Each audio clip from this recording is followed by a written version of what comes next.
সৌরভ গঙ্গোপাধ্যায়ের বায়োপিকে নাম ভূমিকায় কে? নানা জল্পনা অনেকদিন ধরেই চলছিল। শোনা যাচ্ছে রাজকুমার রাও এই চরিত্রে অভিনয় করতে পারেন, তবে সৌরভেরও একই মত। এমনটাই সূত্রের খবর। কিছুদিন আগেই শ্রদ্ধা কাপুরের সঙ্গে স্ত্রী 2-তে সিনেমায় অভিনয় করে বিপুল জনপ্রিয়তা পেয়েছেন রাজকুমার।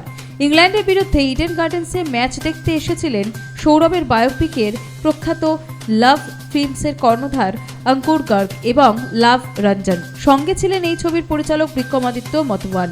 আর সেই সময় সৌরভের সঙ্গে আলোচনা সেরে ফেলেন তারা। 2.5 বছর ধরে কলকাতায় বেশ কয়েকবার এসেছেন দুই প্রযোজক। আর এই বায়োপিকের ক্ষেত্রে বড় ভূমিকা রয়েছে বাল্যবন্ধু সঞ্জয় দাসের। তিনিও এই আলোচনায় ছিলেন। এখন দেখার বিষয় কাকে দেখা যায় সৌরভের নাম ভূমিকায়। Bureau report, Nobel Bangla.